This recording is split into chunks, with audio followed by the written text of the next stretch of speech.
কি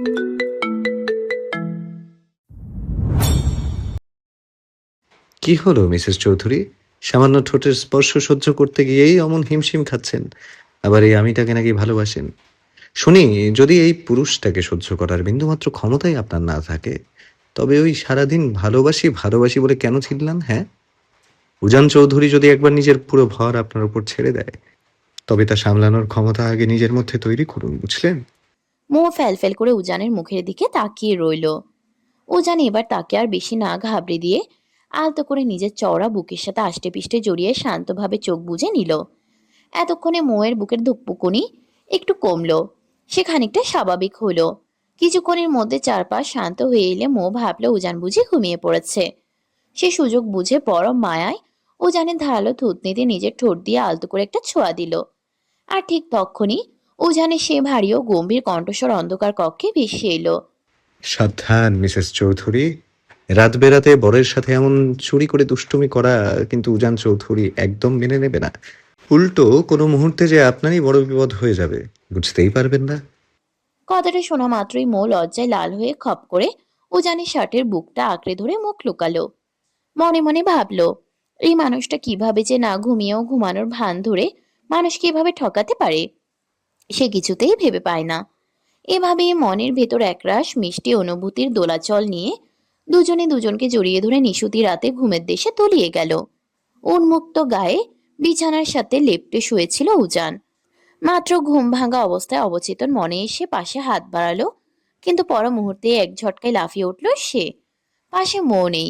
মেয়েটা এত সকালে সকালে কোথায় গেল সে কিছুই বুঝতে পারছে না।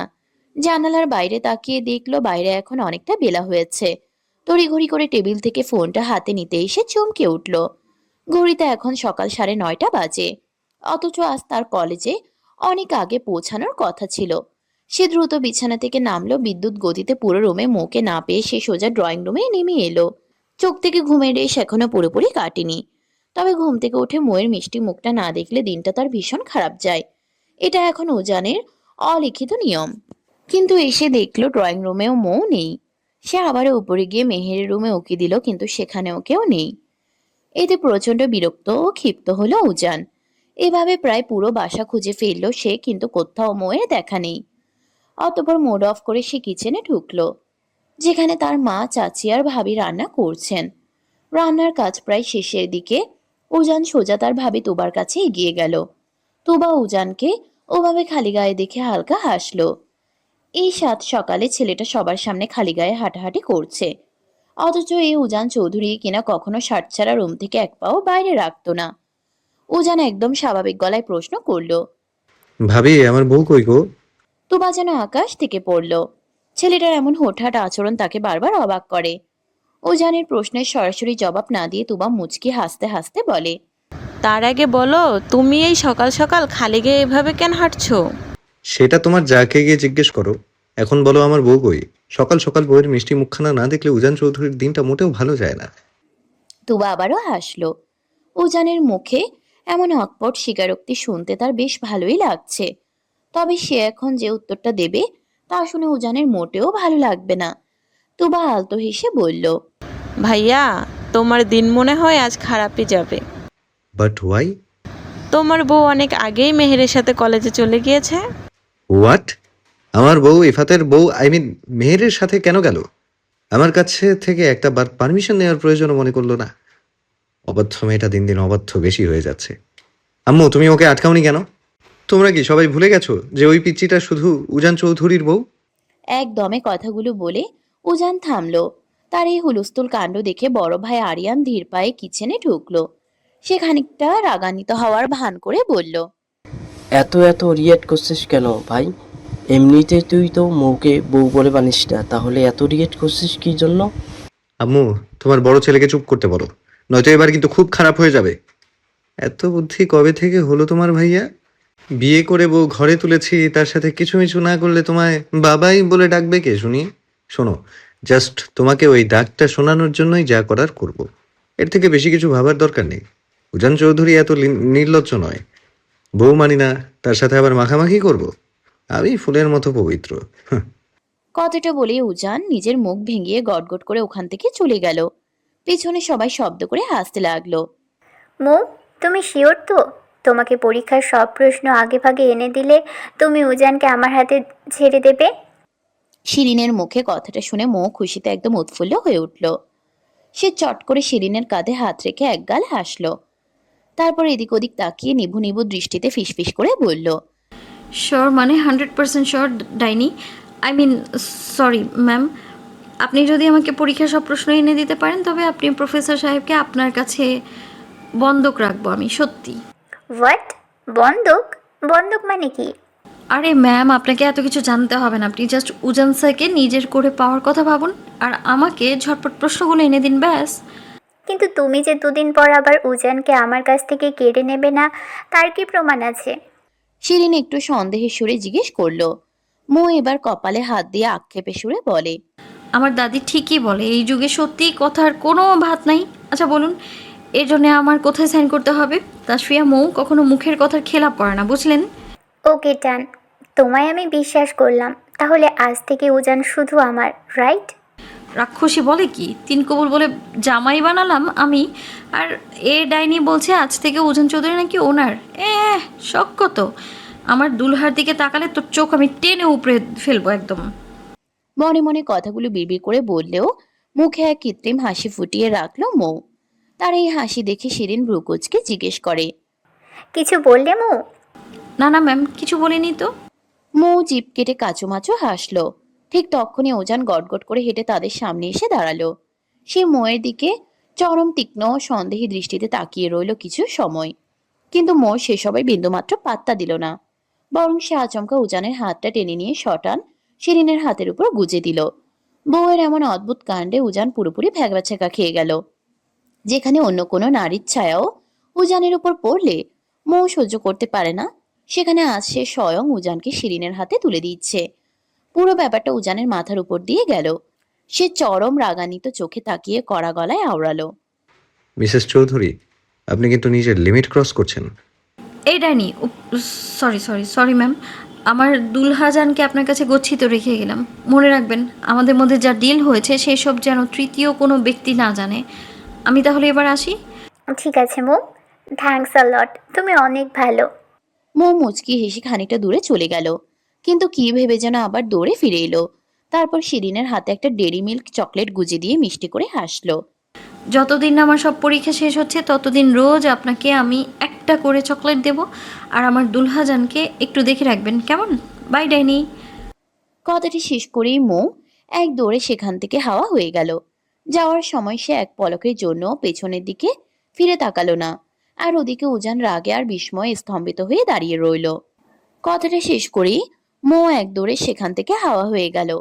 যাওয়ার সময় সে এক পলকের জন্য পেছনের দিকে ফিরে তাকালো না। আর ওদিকে উজান রাগে আর বিস্ময়ে স্তম্ভিত হয়ে দাঁড়িয়ে রইল। এমন সময় হুট করেই শিরিন উজানকে জড়িয়ে ধরলো। আর সাথে সাথেই শিরিনের গালে এক সজোরে থাপ্পড় বসিয়ে দিল উজান। এমনিতেই মৌয়ের এমন অদ্ভুত কাণ্ডে সে মনে মনে প্রচন্ড বিরক্ত ও ক্ষিপ্ত ছিল। তার উপর এই ছেঁচড়া মেয়েটার বেহায়াপনা তাকে একদম অতিষ্ঠ করে তুলেছে। সে রাগে অন্ধ হয়ে শিরিনের মুখটা শক্ত করে চেপে ধরল এবং দাঁতে দাঁত পিষে বাঘের মতো গর্জন করে বলল, তোকে আমি শতবার বলেছি না যে তুই আমার থেকে দূরে দূরে থাকবি সব সময়? কিন্তু তুই কোন স্তরের নির্লজ্জ যে বারবার অমন কুকুরের মতো আমার কাছে ছুটে আসিস। নেক্সট টাইম যদি তোকে আমার বা আমার বউয়ের আশেপাশেও ঘুরঘুর করতে দেখি, ট্রাস্ট মি, তোকে একদম শুট করে দেব। Just finish. উজান চৌধুরী তোর মতো থার্ড ক্লাস মেয়েদেরকে পাত্তা দেয় না। সে ওয়ান অ্যান্ড অনলি মিসেস চৌধুরীকেই ভালোবাসে। So be careful. যেহেতু এই ঘটনা আর কথাবার্তাগুলো শিরিনের ব্যক্তিগত কেবিনের ঠিক আড়ালে হচ্ছিল, তাই কলেজের অন্য কেউ তাদের এই রুদ্র মূর্তি আর বাঘ বিতণ্ডা দেখতে পেল না। শিরিন এক হাত দিয়ে নিজের লাল হয়ে যাওয়া গালটা চেপে ধরে চরম অবাক ও অপলক দৃষ্টিতে তাকিয়ে রইল। এই অহংকারী ছেলেটাকে সে কোনোভাবেই নিজের বশে আনতে পারছে না। কিন্তু উজান চৌধুরীকে না পেলে যে তার চলবেই না। উজান তার দিকে আবারও এক তীক্ষ্ণ ও মারমুখী নজরে তাকিয়ে কড়া গলায় আওড়ালো, বাই দ্য ওয়ে, ওই পিচ্ছিটা তোর সাথে কিসের ডিল করেছে? হ্যাঁ, সত্যটা কি? আমি এখনই শুনতে চাই। তেমন কিছু না উজান। আমি তোকে লাস্ট টাইম বলছি পিচ্ছি, তোকে কি বলেছে তাড়াতাড়ি বল। উজান আরো এক পা এগিয়ে এসে ধমকে উঠল। উজান তার দিকে ওভাবে তেড়ে আসায় শিরিন ভয়ে একদম ঘাবড়ে গেল। তার চোখ মুখে তখন ভয় স্পষ্ট ফুটে উঠেছে, যা সিআইডি এজেন্ট উজানের তীক্ষ্ণ চোখ এড়াতে পারল না। সে চোখ রাঙিয়ে তাকাতেই শিরিনার কথা লুকাতে পারল না। তোকে লাস্ট ওয়ার্নিং দিলাম, এরপর ডিরেক্ট। বাকি কথা শেষ হওয়ার আগেই শিরিন গড়গড় করে কাঁপতে কাঁপতে সব বলতে শুরু করলো। বলছি উজান, প্লিজ মেরো না আমায়। তোমার ওই বউ, আই মিন মৌ তোমাকে আমার কাছে বন্ধক রেখেছে এবং এর বিনিময়ে আমার কাছ থেকে সব পরীক্ষার প্রশ্নপত্র আগে ভাগে চেয়ে নিয়েছে। এটাই ডিল হয়েছে আমাদের দুজনের মধ্যে। ট্রাস্ট মি, এর বাইরে আর কিচ্ছু নয়। হোয়াট? শিরিনের মুখ থেকে সত্যিটা শোনা মাত্র উজান পুরো করিডোর কাঁপিয়ে এক বিকট চিৎকার দিয়ে উঠল। বিচ্ছু মেয়ে তলে তলে এত বড় ফোন দিয়ে বসে আছে, প্রশ্ন ফাঁসের লোভে নিজের বরকে অন্যের কাছে বন্ধক দিয়ে দিল। কথাটা ভাবতেই উজানের পুরো গা শিউরে উঠল। এখন সে বুঝতে পারছে সামনে পরীক্ষা থাকার পরেও মেয়েটা কেন দিনরাত অমন রিল্যাক্সে টই টই করে ঘুরে বেড়াচ্ছে। এই ধুরন্ধর মেয়েকে এক্ষুনি সাইজ না করলেই নয়। উজান নিজের কপালে হাত দিয়ে চরম হতাশায় বিড়বিড় করে উঠল। শাশুড়ির মেয়ে করছেটা কি? নিজের জামাইকে কেউ এক্সের কাছে বন্ধক দেয়? তুই কোন লেভেলের মেয়েকে বউ করেছিস উজান? এর থেকে কচু গাছের সাথে ফাঁসি দিতি, সেটাও ভালো ছিল। উজানের এমন কথাবার্তা শুনে শিরিনের মুখটা পুরো থমথমে হয়ে গেল। সে প্রচন্ড ভয়ে এক পা দুপা করে পেছনের দিকে পিছিয়ে যেতে লাগলো। অমনি উজান খপ করে তার হাতটা চেপে ধরে চোখ রাঙিয়ে তাকালো। শাকচুন্নি, এখনই পালাচ্ছিস কোথায়? তার আগে বল, আমার ওই অবুঝ আর নিষ্পাপ বউটাকে তুই এই কুবুদ্ধি দিয়েছিস, তাই না? আমি কেমন আমি আমি কেন তোমার বউকে এমন বুদ্ধি শুদ্ধি দিতে যাব? হ্যাঁ, তোমার বউই তো নিজে থেকেই আমার কাছে এসে সাধলো, এমনকি দুটো বিষয়ের প্রশ্নপত্র অলরেডি নিয়েও গেল। আর এখন তুমি সব দোষ আমার ঘাড়ে দিচ্ছ বোঝান। তোরই দোষ। আমার বউ না হয় অবুঝ, কিন্তু তুই কাল নাগিনি আবার ড্যাং ড্যাং করে কিভাবে পরীক্ষার আগে এই প্রশ্ন দিলি? বিড়ালের বাচ্চার মতো বউটা আমার এমনিতেই পড়তে চায় না, এখন তোর জন্য একেবারে গোল্লায় যাবে। যদি আমার বউ পরীক্ষায় ফেল করে তবে তোকে নর্দমায় চুবাবো। কাল নাগিনি, নিজের দোষ ঢাকতে আমার নাবালিকা বউটার উপর দোষ চাপাস। শিরিনকে ওখানেই দাঁড় করিয়ে রেখে উজান এক প্রকার দৌড়ে মোয়ের সন্ধানে রওনা হলো। পরীক্ষার আগের দিন প্রশ্ন ফাঁস হয়ে গেছে, আর সেটা কিনা প্রিন্ট করেছে প্রফেসরের ওয়াইফ। এই কথা জানাজানি হলে কি হবে? উজান আর কিছু ভাবতে পারছে না। অস্থির মাথায় সে করিডোর দিয়ে দ্রুত পা চালালো। এদিকে মো ক্লাসরুমে ঢুকে খুশিতে সবার সামনে ধেই ধেই করে নাচতে শুরু করেছে। স্বামীকে বন্ধক দিয়ে যে এত বড় একটা মুশকিল আসান হয়ে যাবে সেটা ভাবতেই পারেনি। যে কাজটা উজানের হাত পা ধরেও করা সম্ভব হয়নি, সেটা ওই শিরিন ডাইনিকে দিয়ে কত সহজেই না হয়ে গেল। এখন অন্তত সে কোনো টেনশন ছাড়া বিন্দাস পরীক্ষা দিতে পারবে। হঠাৎ ললিতা তার সামনে এসে দাঁড়িয়ে কপাল কুঁচকে তাকালো। ললিতাকে দেখা মাত্রই মুখ বাঁকিয়ে অন্যদিকে সরে গেল। এই মেয়েটাকে দেখলেই তার গা জ্বালা করে, পুরো দিনটাই মাটি হয়ে যায়, অথচ যেখানেই যায় এই আপদটার সাথেই দেখা হয়। ললিতা হাত গুটিয়ে বাঁকা গলায় প্রশ্ন করলো। জামাইয়ের কথা মনে পড়েছে তাই নাচছি। আমার ইচ্ছে হলে আমি গাইবো, লাফাবো, তাতে তোর কি রে? হ্যাঁ, সর এখান থেকে, ডাইনি একটা। এরপর গিয়ে নিজের বেঞ্চে ধপ করে বসলো। তার এমন তেরা মুখ উত্তর শুনে ললিতা একটুও খুশি হতে পারল না, বরং তার মনে একরাশ ক্ষোভ ও হিংসা জমা হলো। ঠিক তখনই ক্লাসরুমের দরজা দিয়ে হুড়মুড়িয়ে ভেতরে ঢুকলো উজান। প্রফেসরকে এভাবে হঠাৎ ক্লাসে ঢুকতে দেখে সব ছাত্রছাত্রী তড়িঘড়ি করে সোজা হয়ে দাঁড়িয়ে গেল। এখন তো উজানের ক্লাস নেওয়ার সময় নয়, তবে সে কেনই অসময়ে এলো তা কেউ বুঝতে পারল না।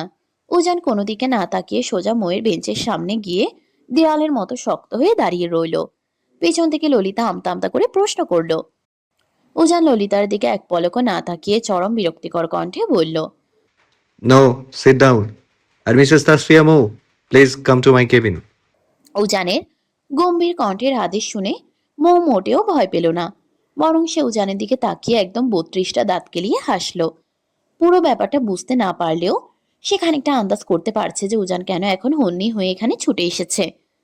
সে উজানকে বিন্দুমাত্র পাত্তা না দিয়ে নিজের চুলগুলো আঙ্গুল দিয়ে পেছনে উড়িয়ে বেশ ভাব নিয়ে বলল, সরি স্যার, আপনার সাথে আমি যদি এখন যাই তবে আমার বয়ফ্রেন্ড রাগ করবে বড্ড। সে একদমই চায় না যে আমি অন্য কোনো পরপুরুষের সাথে একা কোথাও যাই। মৌয়ের মুখ থেকে এমন অদ্ভুত ও অভাবনীয় উত্তর শুনে উজান ভরা ক্লাসের মাঝখানেই পুরো ভেবাচেকা খেয়ে থমকে গেল। জীবনে সে অন্তত নিজের বউয়ের কাছ থেকে এমন বাঁশমার্খা উত্তর আশা করেনি। মৌয়ের এমন আজব উত্তর শুনে ক্লাসের সবাই একযোগে হো হো করে হাসতে শুরু করলো। উজান নিজের রক্তচক্ষু নিয়ে পুরো ক্লাসের দিকে একবার তাকাতেই মুহূর্তের মধ্যে পিনপতন নীরবতা নেমে এলো। সবাই একদম চুপ। উজান নিজের রাগ নিয়ন্ত্রণ করতে দাঁতে দাঁত চেপে আবারও বলল, মিস মৌ, আপনি কি ভদ্রভাবে আমার সাথে আমার কেবিনে যাবেন নাকি? সরি সো, আমি যেতে পারবো না। আমার বয়ফ্রেন্ড দেখলে আমার সাথে ব্রেকআপ করে দেবে। আপনার যা বলার আপনি প্লিজ এখানেই বলুন। জাস্ট 5 মিনিটস, এর মধ্যে আপনাকে আমি আমার কেবিনে দেখতে চাই, নয়তো আপনার পরীক্ষার খাতার নম্বর কেটে 0 করে দেয়া হবে। জাস্ট মাইন্ড ইট। একদমে কড়া আল্টিমেটাম দিয়ে উজান গটগট করে ক্লাসরুম থেকে বেরিয়ে চলে গেল। উজানে যাওয়ার দিকে তাকিয়ে মৌ এবার শুকনো ঢোক গিলল। সে যাবে কি যাবে না তা নিয়ে গভীর ভাবনায় পড়ল। লোকটা বড্ড এক কথার মানুষ। যদি সত্যি সত্যি না যাওয়ার অপরাধে তার পরীক্ষার নম্বর কমিয়ে দেয় তখন কি হবে? কিন্তু অনেক ভেবে চিন্তেও মৌ শেষ পর্যন্ত কেবিনে গেল না। কারণ সে খুব ভালো করেই জানে এখন উজানের কেবিনে একা একা গেলে তার উপর দিয়ে অনেক বড়সড় ঝড় বয়ে যাবে। তার চেয়ে বরং বাসায় গিয়ে উজানের মান ভাঙানো অনেক সহজ। সেখানে তার রাগ সামলাতে খুব বেশি বেগ পেতে হবে না। এই ভেবে সে মনকে সান্ত্বনা দিয়ে একদম রিল্যাক্সে রইল। বিকেলের দিকে হসপিটালের সামনে এসে অটোরিকশা থামতেই মৌ আর মেহের দুজনেই নেমে পড়ল। আজ অনেকদিন পর তারা সাব্বিরকে দেখতে এসেছে। অবশ্য উজানকে এই ব্যাপারে কিছুই জানানো হয়নি। পুরো বিষয়টাই গোপন রাখা হয়েছে। কিন্তু অটোরিকশা থেকে নামতেই ঠিক পেছনের একটা গাড়ির অনবরত কর্কশ হর্ন শুনে মৌ মেজাজ হারিয়ে চেঁচিয়ে উঠল, কোন শয়তানের নানিরে অমন কানের কাছে হর্ন দিচ্ছিস? তোকে এক লাথি দিয়ে উগান্ডায় পাঠিয়ে দে। বলতে বলতে যখনই মো পেছনের দিকে তাকালো অমনি সে পুরো গ্যাস বের হওয়া বেলুনের মতো চুপসে গেল। উজান নিজের স্পোর্টস বাইকটার উপর ভর দিয়ে দাঁড়িয়ে আছে। মোয়ের কলিজা যেন শুকিয়ে কাঠ। মানুষটাকে না বলে এত লুকিয়ে তারা এখানে এলো, অথচ সে কিনা ঠিক তাদের পেছনে এসে হাজির। উজানের চোখ মুখ দেখে স্পষ্ট বোঝা যাচ্ছে যে সে ভিতরে ভিতরে প্রচন্ড রেগে আছে। উজান নিজের বাইকটা একপাশে পার্ক করে দুহাত বুকে বেঁধে মোয়ের মুখোমুখি এসে দাঁড়ালো। তারপর একরাশ গাম্ভীর্য নিয়ে গম্ভীর স্বরে আওড়ালো, মিসেস চৌধুরী, কি যেন বলছিলেন আমায়? কাকে লাথি দিয়ে উগান্ডায় পাঠাবেন শুনি? আপনি? না না, আমি আপনাকে কিছু বলিনি। এই বলে সে ওখান থেকে এক দৌড়ে পালাতে চাইলো। কিন্তু উজান চিল পাখির মতো ক্ষিপ্র গতিতে খপ করে মোয়ের নরম হাতটা শক্ত করে ধরে ফেলল। সে নিজের দাঁতে দাঁত পিষে কটমট করে তাকালো। উজান চৌধুরীর চোখ ফাঁকি দেয়া? এত বড় সাহস! স্বামী বন্ধক রেখে প্রশ্ন আউট করা, আবার এখন না বলে হসপিটালে আসা। চলো বাসায়, আজ তোমাকে খুব ভালো করে মজা দেখাচ্ছি। এরপর উজান এক প্রকার জোর করেই মোয়ের হাত ধরে হসপিটালের ভেতরে ঢুকে পড়ল। মেহের এতক্ষণ চুপচাপ দাঁড়িয়ে পুরো দৃশ্যটা দেখছিল। এবার সেও মুচকে হাসতে হাসতে তাদের পিছু পিছু হাঁটতে লাগলো। উজান করিডোর দিয়ে যাওয়ার সময়ও কটমট দৃষ্টিতে তাকিয়ে মুখে ইচ্ছে মতো শাসিয়ে যাচ্ছিল, যা দেখে মেহের নিজের ঠোঁট চেপে হাসি সামলানোর আপ্রাণ চেষ্টা করছিল। কিছুক্ষণের মধ্যেই তারা সাব্বিরের কেবিনের একদম সামনে চলে এলো। কেবিনের দরজার হাতল ধরার ঠিক আগ মুহূর্তে উজান হঠাৎ ঘুরে দাঁড়িয়ে অত্যন্ত কড়া গলায় ফিসফিস করে প্রতিধ্বনিত করলো, একদম চুপচাপ ভেতরে ঢুকবে, আর সাধারণ সৌজন্যবশত সাব্বিরকে ভালো মন্দ জিজ্ঞেস করবে। ভুলেও যদি তাকে জড়িয়ে টড়িয়ে ধরেছ, তবে সোজা নিয়ে গিয়ে তেঁতুল গাছে উল্টো করে ঝুলিয়ে রাখবো। Just mind it, Mrs Chowdhury. একদম চুপচাপ ভেতরে ঢুকবে, আর সাধারণ সৌজন্যবশত সাব্বিরকে ভালো মন্দ জিজ্ঞেস করবে। ভুলেও যদি তাকে জড়িয়ে টড়িয়ে ধরেছ, তবে সোজা নিয়ে গিয়ে তেঁতুল গাছে উল্টো করে ঝুলিয়ে রাখবো। Just mind it, Mrs Chowdhury. কে শুনে কার কথা? সঙ্গে সঙ্গে উজানের করা নিষেধাজ্ঞা সত্ত্বেও কেবিনে ঢোকার পরেই মো তার হাত থেকে নিজেকে ছাড়িয়ে এক দৌড়ে সাব্বিরের কাছে চলে গেল। সাব্বির তখন মাত্রই বিছানায় আতশোয়া অবস্থায় বসেছিল। অমনি মো আচমকা এসে তাকে ঝাপটে জড়িয়ে ধরল। মেয়েটার এমন আকস্মিক কাণ্ডে সাব্বির পুরোপুরি ভেবাচেকা খেয়ে গেল। সে ভার্ত চোখে সরাসরি উজানের দিকে তাকালো। এই জড়িয়ে ধরার অপরাধেই উজান তাকে এই দম বন্ধ করা হসপিটালে পাঠিয়েছে। আর আজ এখানে এসেও মেয়েটা একই কাণ্ড ঘটালো। উজান নিজের রক্তচক্ষু নিয়ে তাদের দিকে তাকিয়ে রইল। তার চোখ দিয়ে যেন আক্ষরিক অর্থে আগুন ঝরছে। মো অবশ্য উজানের এই রুদ্র মূর্তি দেখেও না দেখার ভান করে মুচকি হাসলো। তারপর একগাল হেসে সাব্বিরকে উদ্দেশ্য করে বলে উঠল, ওগো, তুমি এখন কেমন আছো? মোয়ের মুখে এইটুকু কথা শুনে সাব্বিরের গলায় যেন খাবার আটকে বিষম খাওয়ার উপক্রম হলো। সে মনে মনে ভাবলো, খানিকটা সুস্থ হয়ে মাত্রই বিছানায় উঠে বসেছে সে। আর এখন এই মেয়েটা নিশ্চয়ই তাকে পুরোপুরি মার্ডার করতে এসেছে, নয়তো কেউ নিজের বরের সামনে এমন কথা বলে। পাশে সাব্বিরের মা বসে আছেন বলেই মো হয়তো উজানকে অতটা পরোয়া করছে না। আর ওদিকে উজানের এমন বেহাল দশা দেখে মেহের এক কোণে দাঁড়িয়ে নিজের ঠোঁট চেপে হাসছে। মো আবার ন্যাকামি মেশানো গলায় বলা শুরু করলো। কি গো, তুমি আমার সাথে কথা বলবে না? টেনশন নিও না, আমি এখন এসে পড়েছি, তখন তোমাকে। তার বাকি কথা শেষ হওয়ার আগে উজান বিদ্যুৎ গতিতে এগিয়ে এসে সকলের সামনে এক ঝটকায় মোকে নিজের শক্ত বুকে টেনে নিল। প্রফেসরের এমন আকস্মিক কাণ্ডে কেবিনে থাকা সবার চোখ চড়ক গাছ হয়ে গেল। মো অবশ্য মনে মনে খানিকটা আন্দাজ করেছিল যে এমন কিছু একটা হতে পারে। সে খুব ভালো করেই জানে উজান তাকে নিয়ে কতটা সেন্সিটিভ। অন্য কোনো পুরুষ তো দূর, নিজের ভাইয়ের সাথেও সে মোকে সহ্য করতে পারে না। কিন্তু মো সহজে পিছিয়ে যাওয়ার পাত্রী নয়। সে রাগান্বিত কণ্ঠে প্রতিধ্বনিত করে। এই রাক্ষস লোক, ছাড়ুন আমায়। আপনি কি, কে আপনি? হ্যাঁ, আপনি জানেন না একটা মেয়ে মানুষের গায়ে অনুমতি ছাড়া টাচ করতে নেই? ছাড়ুন আমায়, ছাড়ুন বলছি।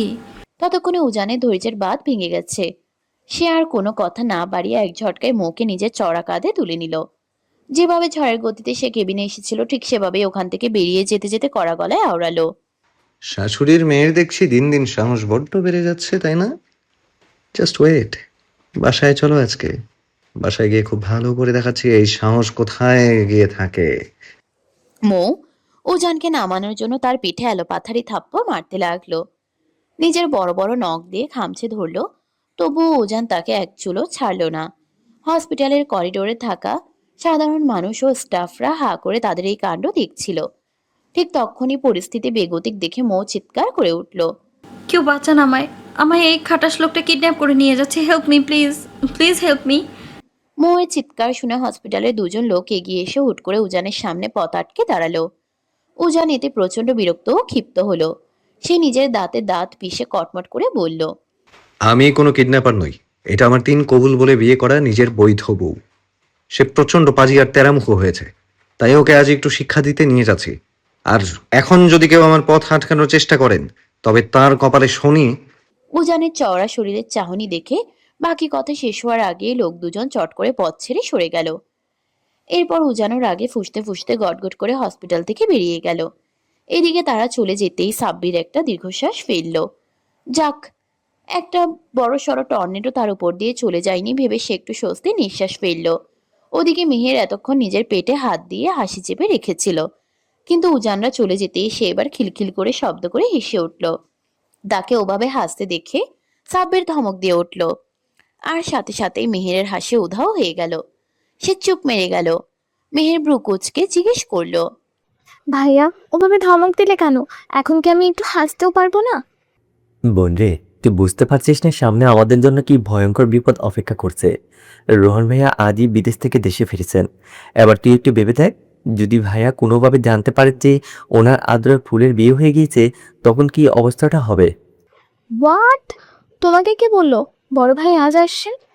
ভাইয়া প্লেনে ওটা ঠিক আগ মুহূর্তে আমার সাথে ফোনে কথা বলেছেন।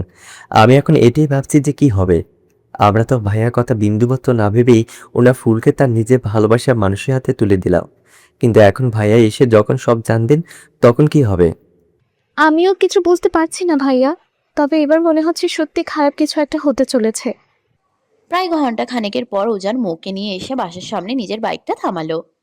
সে এতক্ষণ মৌয়ের হাতটা লোহার মতো শক্ত করে আঁকড়ে ধরে রেখেছিল, যাতে মেয়েটা কোনো সুযোগে পালিয়ে যেতে না পারে। কোনো রকমে বাইকটা একপাশে স্ট্যান্ড করে রেখে যেমনই উজান মৌকে নিয়ে সামনে এগোতে যাবে, অমনি মৌ সুযোগ বুঝে তার হাতে সজোর একটা কামড় বসিয়ে দিল। আচমকা এমন আকস্মিক কাণ্ড ঘটবে তা উজান ভাবতেও পারেনি, তাই পুরো ব্যাপারটা বুঝতে তার খানিকটা বেগ পেতে হলো। সেই সুযোগে মৌ তড়িৎ গতিতে উজানের হাত থেকে নিজেকে মুক্ত করে এক ছুটে বাসার ভেতরে প্রবেশ করলো। উজানও নিজের হাতের ব্যথা অগ্রাহ্য করে তার পিছু পিছু ছুটল, কারণ সে খুব ভালো করেই জানে এই তারামুখ মেয়েটাকে এখন যদি কোনোভাবে ধরতে না পারে, তবে আজ সারা রাতেও সে আর তার হাতের নাগালে আসবে না। উজান পেছন থেকে রেগে চিৎকার করে উঠল। পিচ্ছি, দাঁড়াও বলছি। জীবনেও না।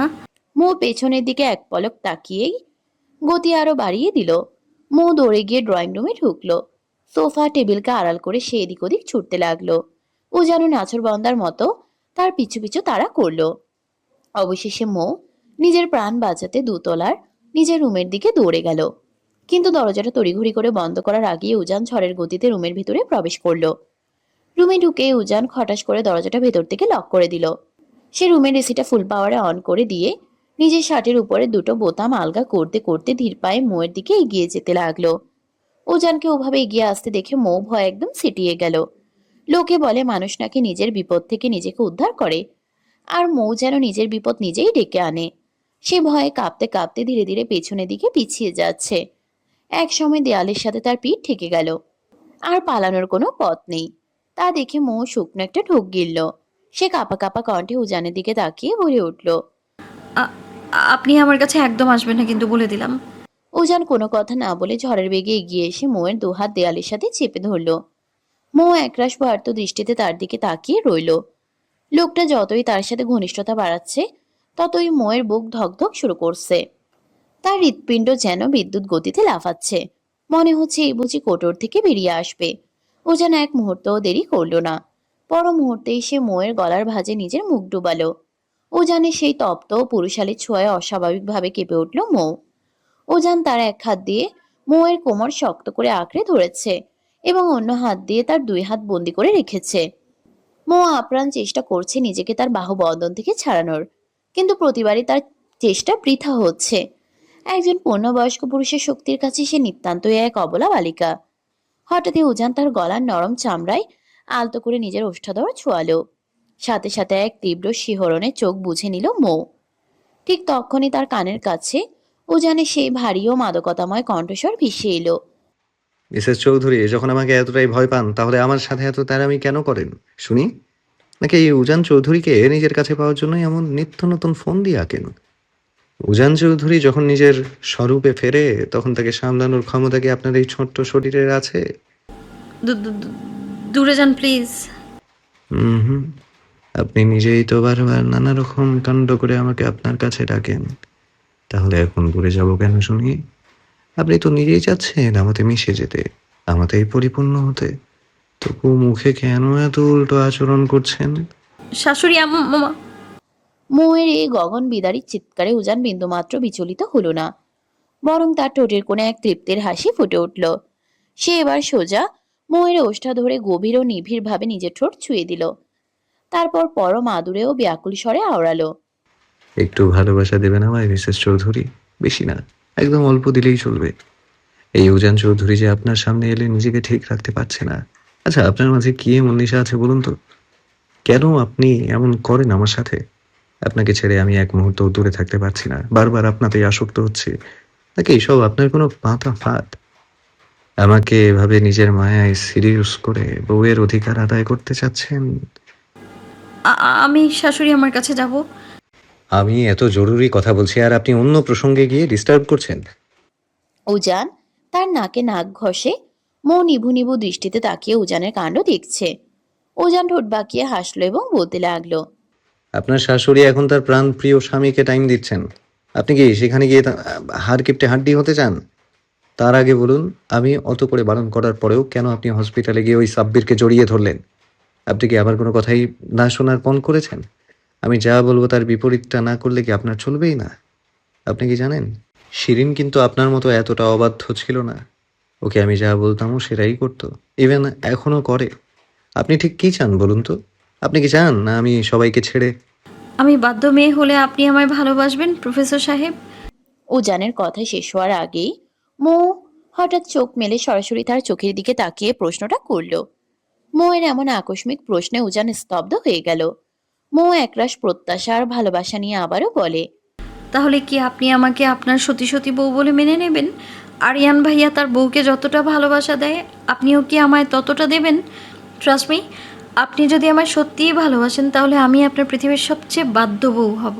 একটু দুষ্টুমি করব না, ওই শিরিন ডাইনির থেকেও বেশি বাধ্য হব, বলুন না। তারপরেও আপনিও কি আমায় এভাবেই ভালোবাসবেন? মৌয়ের চোখে সে নিষ্পাপ চাউনি আর ঠোঁটের আকুল আকুতি দেখে উজান যেন এক নিমিষে তার সব রাগ ভুলে পাথরের মতো স্তব্ধ হয়ে দাঁড়িয়ে রইল। তার বুকের ভেতরটা যেন এক নিমিষে উলটপালট হয়ে গেল। মেয়েটাকে আরো শক্ত করে নিজের বুকের সাথে জড়িয়ে ধরে চিৎকার করে বলতে ইচ্ছে করছে, ভালোবাসি প্রিয়দর্শিনী, আপনি আমাকে যতটুকু ভালোবাসেন, উজান চৌধুরী তার থেকে 1000 গুণ বেশি ভালোবাসে আপনাকে। কিন্তু উজান নিজের মনে সেই পরম আকাঙ্ক্ষাকে ভেতরেই চেপে রাখলো। সে এক প্রকার জোর করেই মোয়ের থেকে নিজের দূরত্ব বাড়ালো। দেয়াল থেকে তার হাত দুটো ছেড়ে দিয়ে সে কিছুটা পিছিয়ে দাঁড়ালো। মোকে কষ্ট দিতে উজানের একটুও ইচ্ছে করে না।